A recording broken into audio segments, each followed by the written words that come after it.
Feel হুতামা ওয়া মা আদরাকা মাল হুতামা নারুল্লাহিল মুকাদা। আল্লাহ বলেন মনে রেখো এমন মানুষটিকে জাহান্নামে আগুন নিক্ষেপ করা হবে, এমন মানুষটিকে জাহান্নামের আগুন নিক্ষেপ করা হবে। তুমি কি জানো হুতামা কি জিনিস? যা মানুষের অন্তরগুলো জ্বালিয়ে পুড়িয়ে ছারখার করবে। কি করবে বলেন? মানুষের অন্তরগুলো সে আগুন জ্বালিয়ে পুড়িয়ে ছারখার করবে।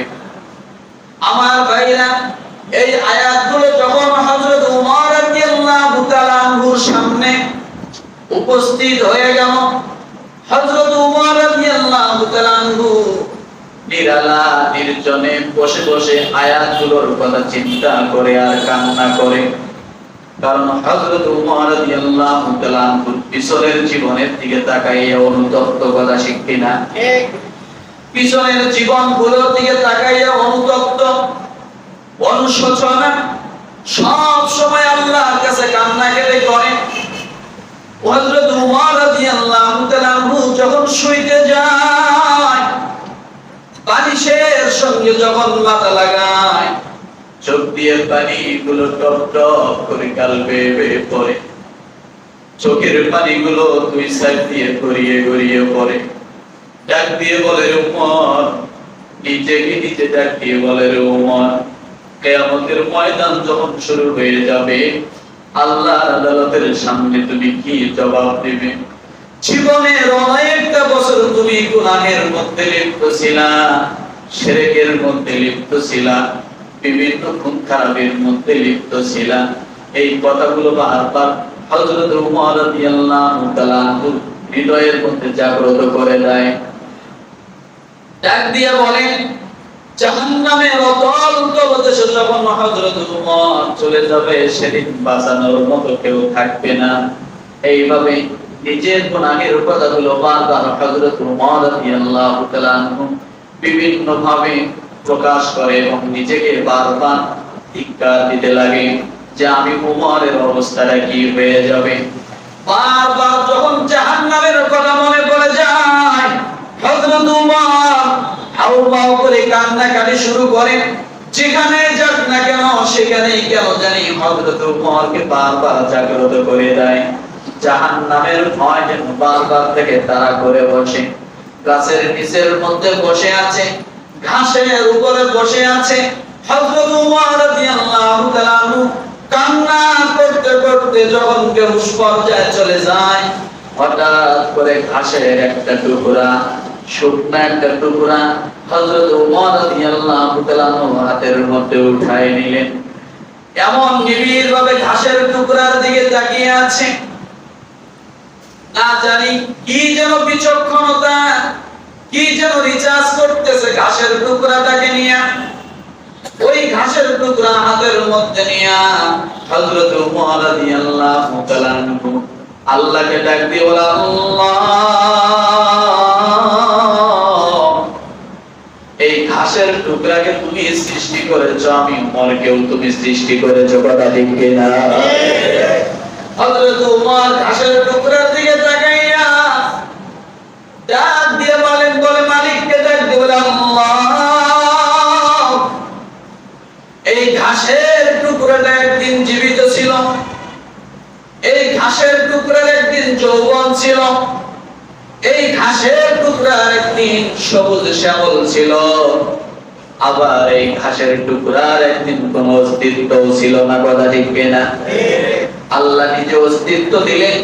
আল্লাহ নিজে বলেন, আম্মান খালাকাস সামাওয়াতি ওয়াল আরদ আলাম তারা আন্নাল্লাহা আনজালা মিনাস সামাই মাআ ফাআখরাজনা বিহি।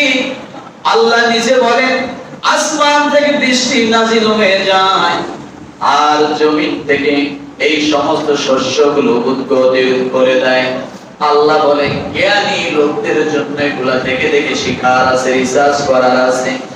আল্লাহ নিজে বলেন, এগুলা সব কিছু আমি আল্লাহ নিজে উৎপন্ন করি, কথা ঠিক কিনা? হযরত ওমর রাদিয়াল্লাহু তাআলা ঘাসের টুকরা নিয়ে কান্না জড়িয়ে পড়লেন আর ডাক দিয়ে বলে, রে ঘাস, তোমার একদিন সৃষ্টি হয়েছে, তোমার একদিন যে তুমি একদিন জীবিত ছিলা, আবার তুমি মৃত্যুবরণ করেছো, তোমার কোনো অস্তিত্ব নাই, এরপরেও তোমার কোনো কিয়ামতের ময়দানে হিসাব দিতে হবে না। কিন্তু আমি উমরকে যখন কিয়ামতের ময়দানে উঠতে হবে, সেই দিন আদালতের সামনে আমার হিসাব দিতে হবে, সেই দিন আমার অবস্থাটা কি হবে আমি নিজেও জানি না। হযরত উমর রাদিয়াল্লাহু তাআলা আনহু জান্নাতি সার্টিফিকেট পাওয়া মানুষ, কথা ঠিক কি না? আশারায়ে মুবাশশারার মধ্যে 10 জন, প্রথম জনের নাম কি? কথা বলেন। জান্নাতি 10 জন সাহাবীর প্রথম জনের নাম কি? আবু বকর সিদ্দিক রাদিয়াল্লাহু তাআলা আনহু। আবু বকর সিদ্দিক রাদিয়াল্লাহু তাআলা আনহুর পরের জনের নাম কি? হযরত উমর। হযরত উমর রাদিয়াল্লাহু তাআলা আনহু জান্নাতের সার্টিফিকেট পাওয়ার পর নিজেকে জান্নাতের গ্যারান্টি দেয় না। কি দেয় না বলেন? নিজেকে জান্নাতের গ্যারান্টি দেয় না। সব সময় নিজের কথাই চিন্তা করে আমার অবস্থা কি হবে আমি জানি না, কিয়ামতের ময়দানে আল্লাহর আদালতের সামনে আমি কেমনে দাঁড়াবো আমি নিজেও জানি না। হযরত হুযায়ফা রাদিয়াল্লাহু তাআলা আনহুর কাছে যায় পেরেশান হয়ে ডাক দিয়ে বলে, ভাই হুযায়ফা, ভাই হুযায়ফা, হুযায়ফা, এমন পেরেশানি দেখাচ্ছে। হযরত হুযায়ফা রাদিয়াল্লাহু তাআলা আনহুর সামনে হযরত হুযায়ফা রাদিয়াল্লাহু তাআলা আনহু আশ্চর্য হয়ে গেলেন। ভাই উমর, তোমার মতো সৎ সাহসের একজন মানুষ এত ক্লান্ত কেন, এত দুর্বল কেন, এত হাঁপাচ্ছ কেন? ও ভাই হযরত উমর, তোমার কি হয়েছে বলো, তুমি কেন হাঁপাচ্ছ? সেখানেও দাঁড়িয়ে হযরত উমর চোখের পানি ছেড়ে দিয়ে ডাক দিয়ে বলে, ভাই হুযায়ফা, ও ভাই হুযায়ফা, তোমার কাছে আল্লাহ নবী 80 জনের একটা লিস্টি দিয়েছে, 80 জনের একটা লিস্টি দিয়েছে, লিস্টিটা একটু বাহির করে দেখাও। ওই 80 জনের মধ্যে আমার নামটা আছে কিনা আমি একটু দেখি। হযরত উমর খাও করে কান্না করে মদিনার মাটিতে গড়াগড়ি করে কান্দে, আর ডাক দিয়ে বলে, ভাই হুযায়ফা, 80 জন মুনাফিকের নাম তোমার কাছে আল্লাহর নবী দিয়েছে, 80টা নামের তালিকা তোমার কাছে দিয়েছে, তুমি একটা বার আমাকে তুমি সেই তালিকাটা একটু দেখাও, আমি উমরের নাম কি মুনাফিকের খাতায় আছে নাকি? হযরত উমরের কান্না থেকে হুযায়ফা রাদিয়াল্লাহু তাআলা নিজেও কেঁদে দেয়, ডাক দিয়ে বলে, ভাই উমর, তোমার মতো মানুষের জন্য আল্লাহ জান্নাত ওয়াজিব করে দিয়েছে, বলেন সুবহানাল্লাহ। আল্লাহ নবী স্বয়ং জান্নাতের মধ্যে তোমার ঘর দেখেছে। এই কথা মুখ দিয়ে বলার পর হযরত উমর বিশ্বাস করে না, ডাক দিয়ে বলে, ভাই একবার আমার চোখের সামনে লিস্টি ধরো, আমার নিজের চোখ দিয়ে আমি লিস্টিটা দেখে যাই। হযরত হুযায়ফা রাদিয়াল্লাহু তাআলা কান্না করতে করতে লিস্টি নিয়ে আসে। হযরত উমর রাদিয়াল্লাহু তাআলা আনহুর সামনে ডাক দিয়ে বলেন, এই যে লিস্টি, আল্লাহর নবীর সাহাবী হযরত হুযায়ফা, আল্লাহর নবীর সাহাবী হযরত উমর রাদিয়াল্লাহু তাআলা আনহু লিস্টিটা প্রথমে দেখে চোখ বড় বড় করে তাকিয়ে দেখে যে আমার মতো উমরের নামটা আছে কিনা। যখন দেখে আমার মতো উমরের নামটা নাই, এরপরে বড় একটা নিঃশ্বাস ছেড়ে ডাক দিয়ে বলে, মালিক, তোমার রাসূল তো মুনাফিকের খাতায় আমার নামের লিস্টিটা দেয় না।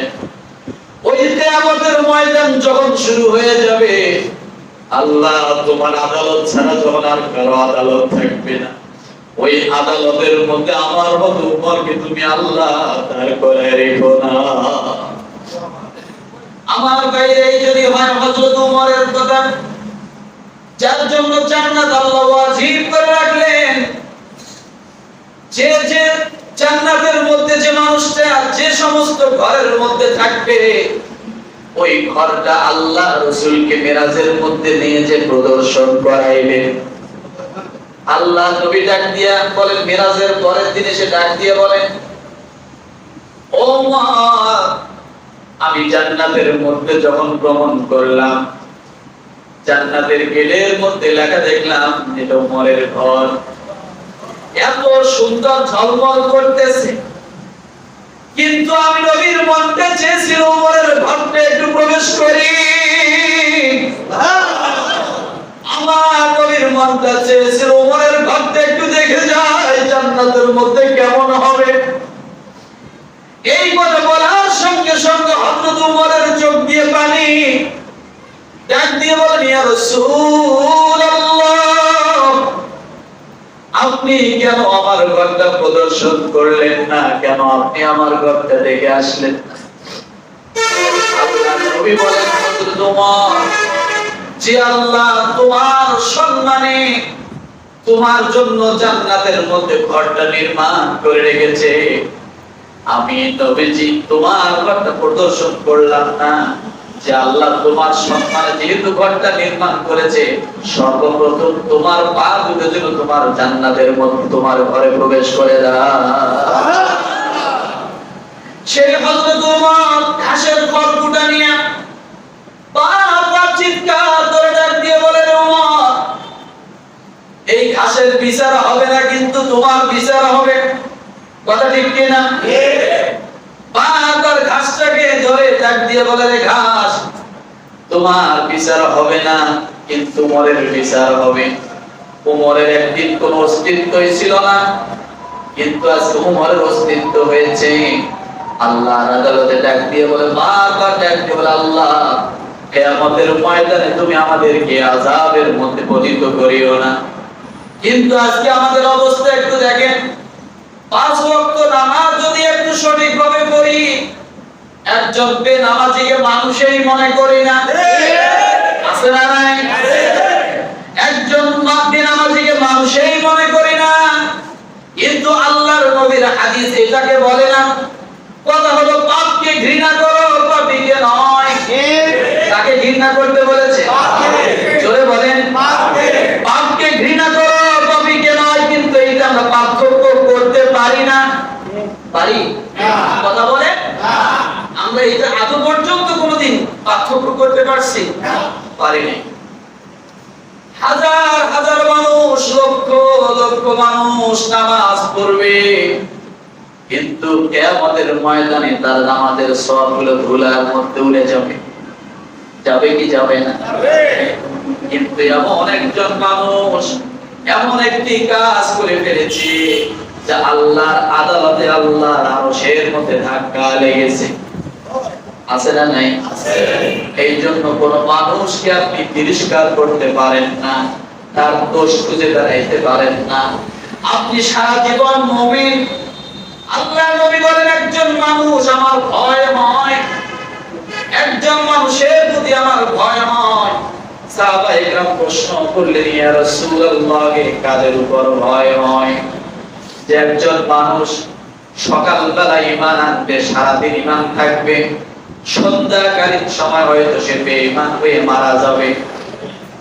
কি হয়ে মারা যাবে? বেঈমান হয়ে মারা যাবে। আবার এমন মানুষ আছে সারাদিন বেঈমান থাকবে, সন্ধ্যাকালীন সময় লা ইলাহা ইল্লাল্লাহু মুহাম্মাদুর রাসূলুল্লাহ আশহাদু আল্লা ইলাহা ইল্লাল্লাহু ওয়া আশহাদু আন্না মুহাম্মাদান আবদুহু ওয়া রাসূলুহু। আল্লাহ পাকের হাবিব ডাক দিয়ে বলেন, ওই মানুষটা হয়তো কালিমা শাহাদাত করে মৃত্যুবরণ করবে, ঈমান নিয়ে মরবে। বাস্তবতা আছে না নেই? এই জন্য কোন মানুষকে আমরা কখনো ছোট করে দেখব না, তার দোষ সব সময় আমরা তালাশ করার চেষ্টা করব না, তার পিছনে লেগে থাকবো না। কারণ আমার ভিতরে হাজার বড় দোষ আছে, আমি নিজেও জানি না। আমি নিজেকে ভুলে গেছি। আমার পরিবার নিয়ে আমি ভুলে গেছি, আমার সন্তান নিয়ে আমি ভুলে গেছি, আমার সমাজ নিয়ে আমি ভুলে গেছি, শুধুমাত্র অপরের দোষ খুঁজতে যে এই দোষ ওই দোষ এইটা সেইটা অমুক অমুক কত কি, কিন্তু আমার কি কোনো দোষ নাই? কথা বলে আছে। আমার কি কোনো অপরাধ নাই? আছে। হাজারো অপরাধ নিয়ে আমি বাইরে হচ্ছি, হাজারো দোষ নিয়ে আমি বেড়াচ্ছি, কথা ঠিক কি? কিন্তু আমি সব ভুলে গেছি, সব ভুলে যে আমি কি করতেছি? অপরের দোষের পিছনে আমি ঘুরে বেড়াচ্ছি। একটাবার যদি কোনো মানুষ নিজেকে নিয়ে চিন্তা করে, আমার আত্মবিশ্বাস অন্যকে নিয়ে কখনোই সে চিন্তায় সময় নষ্ট করতে পারে না। পারবে বলেন? অন্যকে নিয়ে সে কখনোই সে চিন্তা সে সময় নষ্ট করতে পারে না। সব সময় নিজেকে নিয়ে আমরা নিজেকে ভুলে যে অপরকে নিয়ে আমরা ব্যস্ত থাকি। এটা না মানুষত্ব নয়, এটা একজন মুমিনের কাজ নয়, এটা একটা মুসলমানের কাজ কখনোই।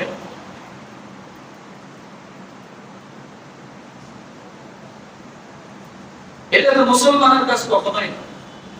কথা ঠিক? এই জন্য বলি যে আমরা সব সময় নিজেকে আগে নিজেকে চিনতে হবে। কাকে চিনতে হবে বলেন তো? আমি কি করলাম, আমি কতটুকু করলাম, আমি যে মরে যাব, আমি কবরে কি নিয়ে যাব, আমার আখিরাত কেমন হবে, আমার কবর কেমন হবে, এই চিন্তাটা কিন্তু আমরা একটা বড় করি করি বলে না। শুধু এটা করছে কেন, সে এটা করছে কেন, ওটা করতো কেন, ওটা করতো কেন, সব শুধু অন্য মানুষই করে, আমি কিছুই করি না। কথা ঠিক কি? আমি কিছুই করি না, আমি দুধে দোয়া পাই, তাই কথা বলে না। আজকে এই জন্য সমাজে আজকে এত সমস্যা, এই জন্য সমাজের জন্য আল্লাহ তাআলা এই সূরাগুলো নাযিল করলেন। নাযিল করে কি ইহুদি নাসারাদের জন্য বলছে না? কথা বলে না। প্রত্যেকটা আয়াতের প্রায় শুরুতে আল্লাহ মুমিনদেরকে একটা সাব্যস্ত করেছে, কারণ মুমিন যদি ঠিক হয়ে যায়, সমাজের সব স্তরের মানুষগুলো ঠিক হয়ে যাবে। সমাজের সব স্তরের মানুষগুলো কি হবে? সব স্তরের মানুষগুলো ঠিক হয়ে যাবে।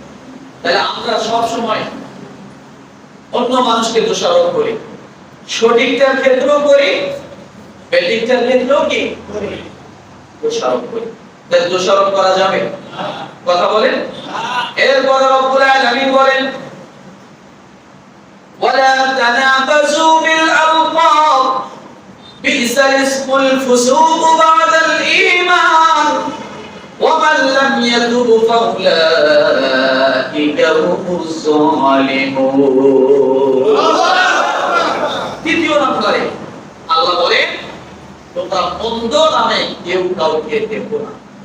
কি নামে দেখো না? মন্দ নামে দেখো না। কি বলতে নিষেধ করছেন? মন্দ নামে ডাকতে নিষেধ। কারণ সমাজে যতগুলো দোষের বস্তু আছে, এটা দ্বিতীয় রুকু থেকে বলছে সূরা হুজুরাত 11 নম্বর আয়াত। সমাজে দোষের যতগুলো কারণ আছে, তার মধ্যে এগুলো একটা কারণ, সেটা হলো অন্য মানুষকে মন্দ নামে ডাকা। এটা দিয়ে আল্লাহ শুরু করছেন। কি কি দোষ মানুষের হতে পারে, কি কি কারণে মানুষের মাঝে ফিতনা ফাসাদ সৃষ্টি হতে পারে, কি কি কারণে মানুষের মাঝে ঝগড়া বিভেদ হতে পারে, আল্লাহ তার মধ্যে সর্বপ্রথম এক নাম্বার একটা কারণ বলে দিবেন। সেটা কি বলেন তো? সেটা কি? মন্দ নামে ডাকা। মন্দ নামে ডাকা। এটাকে আমরা কিন্তু কিছু মনে করতেছি না, যে মন্দ নামে ডাকলে আবার কি সমাজে কি হয়। কথা ঠিক কি না? একজন মানুষকে মন্দ নামে ডাকলে কি হয়?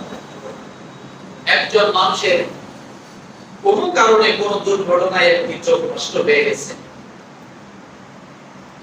আমরা সে যদি কোনো অপরাধ করে, আমরা ডাক দিয়ে বলি কানা বাচ্চা কানা। বলি কি বলি বলেন তো? এই কানা বাচ্চা কানা। আপনি এটা কোন ক্ষেত্রে করলে এটা গালির সঙ্গে শামিল হলো কিনা? আপনার রাগটা আপনি তার কাছে জমাচ্ছেন, আপনার রাগে আপনি তাকে বলছেন এই কানার বাচ্চা কেন চোখে দেবো না, কথা ঠিক কিনা? এটা দ্বারা লোকটা খুশি হবে না বেজার হবে? জোরে বলেন। এটা দ্বারা লোকটার মনে কষ্ট লাগে। সে দুর্ঘটনা আপনার জীবনেও হতে পারে, সে সমস্যা আপনার পরিবারের একজনের হতে পারে, কিন্তু আপনি তাকে গালি দিয়ে বসলেন কানার বাচ্চা কানা। আরো কিছু কথা আছে কানা খোরাদেরকে নিয়ে, আছে না? আমার ভাইরা, আল্লাহ বলেন এই কানা শব্দ নিয়ে তোমরা কাউকে দেখো না।